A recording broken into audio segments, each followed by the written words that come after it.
2. Hey guys, it's Heather. Thank you so much for partying with us this week. It has been a fun week and I hope you've enjoyed it. I am going to go live this week a little bit later, and so you'll be able to see me and interact with me, but I wanted to show you this great, easy dinner meal that you can do in the deluxe multi-cooker. Now, the multi-cooker does all sorts of things, and if you didn't see the post about the multi-cooker earlier this week, let me just run them down for you. So it's a pressure cooker, it's a slow cooker, but it's also a sous vide. And if you don't know what sous vide is water bath cooking. So you take your meats, your poultries, your veggies, you stick them in a controlled temperature water bath for a certain number of hours. Yes, it's a slow cooking method. But then everything comes out the perfect temperature.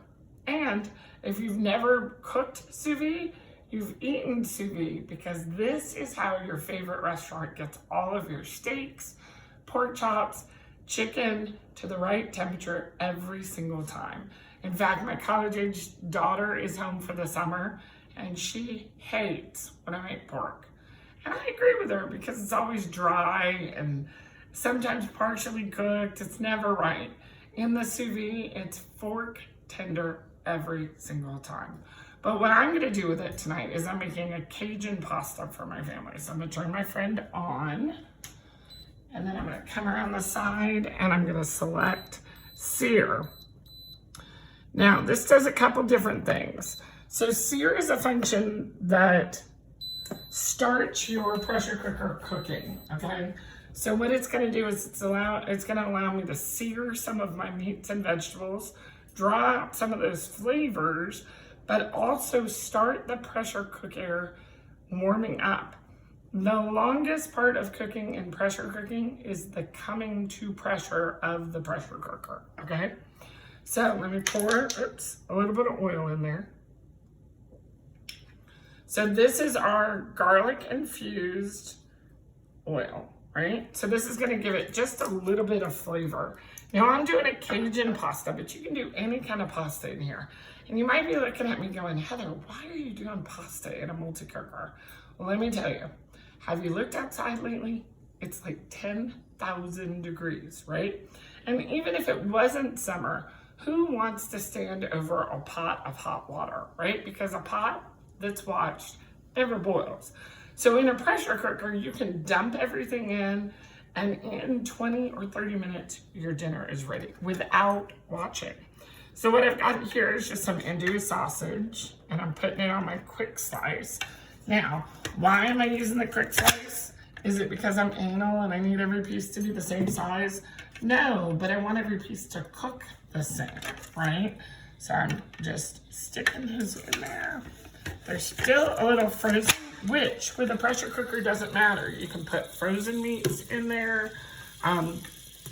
You get home from working one day, you're like, holy cow, what am I gonna make for dinner?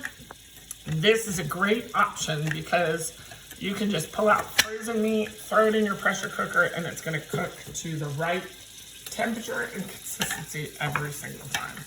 Ooh, those are still kind of cold. That garlic smells so good. I wish, whoops, I missed. Pampered, not perfect, y'all. So, that's my sausage. I'm gonna let those cook for just a couple seconds. While that's coming to pressure, what I'm gonna do is put together my Flex Plus food processor. Wow, those are a lot of words. Food processor. And I've cut up some peppers and some onions. Now, when you usually make Cajun pasta, you use green peppers. But my family is anti-green pepper in my house, so I'm using an orange. So I'm gonna put in my cordless Flex Plus, pop the battery on, turn on this piece, put my food holder in there so pieces don't go flying. And he thinks about it for a second. And then he goes to work.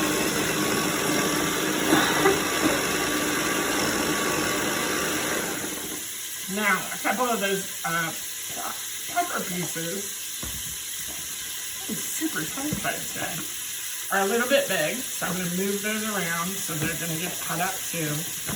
It's okay if I cut this up very fine because my daughter doesn't like onions.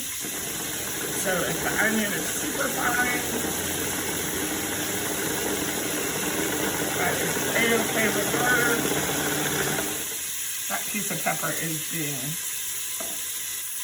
sticky, but that's okay.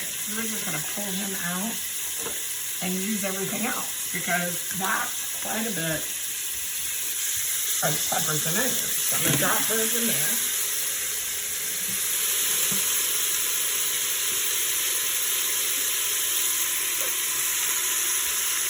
And that was about 1/2 of an onion and 1/2 of garlic. Now see, this is already searing up very nicely.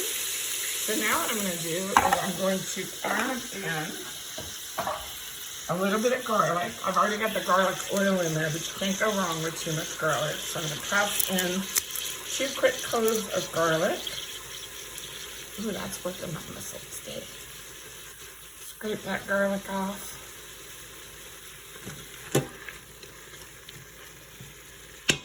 It got real quiet, didn't it? Then I'm going to add in a couple other things. So I've got a can of diced tomatoes.